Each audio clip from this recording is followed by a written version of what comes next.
बिहार में जहां एक और कोरोना की वजह से हालात बेहद ख़राब दिखाई दे रहे हैं, वहीं इस वक्त बिहार का बेशतर हिस्सा सैलाब की जद में भी आ चुका है। सैलाब आना बिहार के कुछ इलाकों के लिए हर साल का मामूल बन चुका है। इस तरफ हुकूमत भी अपनी बेहिसी की हदें पार कर चुकी है। मेन स्ट्रीम मीडिया में तो नीतीश कुमार के वज़ीर आला बनने के बाद से बिहार को इस तरह पेश किया गया है जैसे वहाँ अब सब कुछ बदल चुका है और वहाँ की आवाम अब बहुत बेहतर ज़िंदगी बसर कर रही है। लेकिन जब ज़मीन पर जाकर सच्चाई जानने की कोशिश की गई तो बिहार में अब भी मासूम आवाम बेहद ख़राब हालात में अपनी ज़िंदगी बसर कर रही है। चंपारण ज़िले के कुछ गांव में जब एहसन ज़िया ने बारिश के वक्त वहां के बाशिंदों की ज़िंदगी देखी तो हैरान करने वाला मंजर सामने आया। पेश है वहीं से एहसन ज़िया की एक ख़ास रिपोर्ट। पूर्वी चंपारण ज़िले के बंजरिया प्रखंड के जनरवा गांव, जनरवा का मुख्य रास्ता है ये। सबसे पहले मैं बाढ़ का नज़ारा दिखाऊंगा कि आप देख सकते हैं कितना पानी है। मैं जिस रास्ते पर अभी खड़ा हूँ यहाँ ये शुरुआत है, इतना पानी है। लगभग यहाँ से 3 फीट से ज़्यादा पानी होगा आगे, कमर इतना, या अब जितना आगे पानी हो आगे भी जाएंगे हम। ये जनरवा गांव का मुख्य रास्ता है और ये कल के बाद से इतना पानी बढ़ा है। शायद ये कल इस रोड पर ज़्यादा पानी नहीं था, रिसाव हो रहा था पानी का। और यहाँ पर 2 महीने पहले सुशासन बाबू के तरफ से जो बांध का काम कराया गया था फुलवार, इसी प्रखंड में फुलवार गाँव है उस साइड में, और सुशासन बाबू की तरफ से 2 महीना पहले कराया गया बांध का काम 9 जगह टूट चुका है, चिताहा में और फुलवार साइड में। 80-80, 85-85 फीट बांध का जो टूटा है उसका पूरा पानी पलट करके तिरवा इलाके में आ जा चुका है। अगर आज इस गांव के लोगों को इतनी परेशानी है कि अगर किसी की तबीयत ख़राब हो जाती है तो 8 किलोमीटर की दूरी नहीं जा पाएंगे। मैं इससे पहले न्यूज़ में बताया था कि 8 किलोमीटर की दूरी सफ़र तय करने के लिए 60 किलोमीटर घूम कर जाना होता है।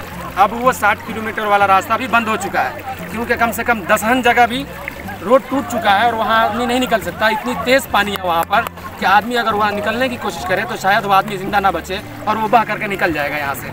मैं कुछ लोगों से मैं आपको परिचय बात करा, मैं इनसे पूछूंगा कि आखिर इतना पानी हर साल आता है या आप लोगों को किस तरह की परेशानी का सामना करना पड़ता है बाढ़ के दिनों में, और सरकार आप लोगों को मतलब कुछ सहूलतें दे पा रही हैं या नहीं दे पा रही हैं, कुछ आप बताएं जो सरकार से सवाल पूछा जा सके। देखिए, सरकार मतलब ये है कि रोड की जब से काम हो बार बार आता है, टूट जाता है। रास्ता में भी आगे रोड टूट गया है, पूरा झड़ा हुआ है और पानी की बहाव आप लोग देख ही रहे हैं, इसी प्रकार है। और गाँव के लोगों की बहुत कुछ का सामना करना पड़ रहा है।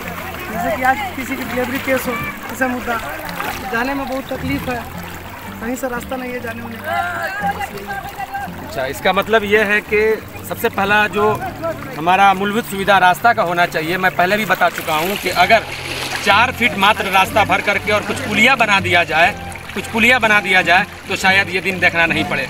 अगर यहाँ पर जैसे मैं खड़ा हूँ, यहाँ पर अगर 2.5 फीट 2 फीट पानी है, अगर यहाँ पर अगर ये 4 फीट बड़ा भर करके रास्ता बना दिया जाए तो रोड से 2 फीट नीचे ही पानी रहेगा। मैं आगे और दिखाऊंगा, मैं यहाँ से जटवा तक जाऊँगा यहाँ से, और इसी तरह पानी है। ये शुरुआत है और यहाँ आगे पानी बढ़ता ही जाएगा, चाहे जितना पानी हो जाए, आगे का पता नहीं है मुझे।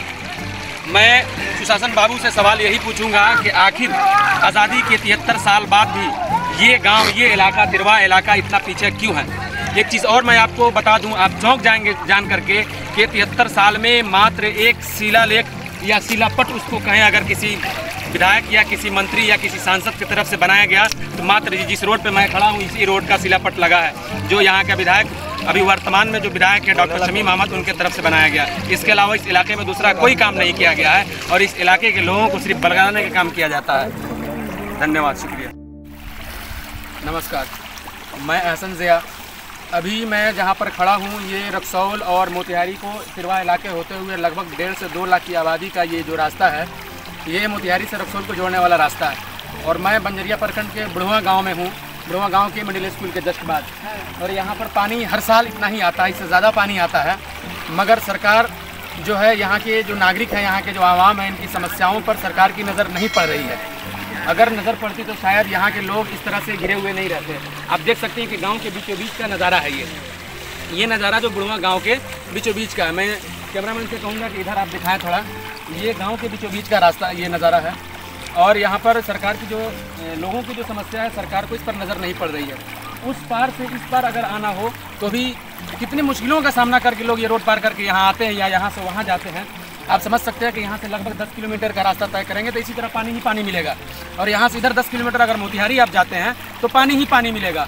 इसके अलावा कुछ नहीं दिखाई देगा। लोगों की समस्या सरकार को नज़र नहीं आ रही है, और यहाँ के जो नुमाइंदे हैं, यहाँ के जो जनप्रतिनिधि हैं, वो आते हैं और लोगों को बरगला करके वोट लेकर के सिर्फ चले जाते हैं, मगर यहाँ के लोगों के मूल जो सुविधा वो नहीं मिल पाता है।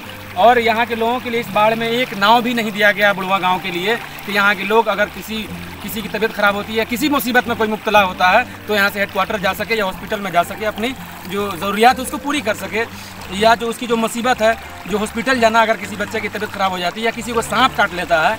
बरसात के दिनों में, बाढ़ के दिनों में अक्सर देखा जाता है कि सबसे ज़्यादा लोगों को सांप काटने का जो खदशा होता है या जो उम्मीदें होती हैं वो ज़्यादा सांप काटने की होती हैं। अगर किसी को सांप काट ले तो आदमी रास्ते में दम तोड़ देगा, मगर वो हॉस्पिटल तक नहीं पहुँच सकता है। मगर यहाँ पर नज़र सरकार को नहीं पड़ रही है। सुशासन बाबू का कहना है कि मैंने गली गली और हर जगह रोड बना दिया है, और यहाँ के इलाके के लोगों को निकलने के लिए रोड तक नहीं है। अगर ये जो सड़क है ये मेन रास्ता है, रक्सौल से मोतिहारी को जोड़ने वाला मेन रास्ता का हाल आप देख सकते हैं, क्या हाल है यहाँ के लोगों का।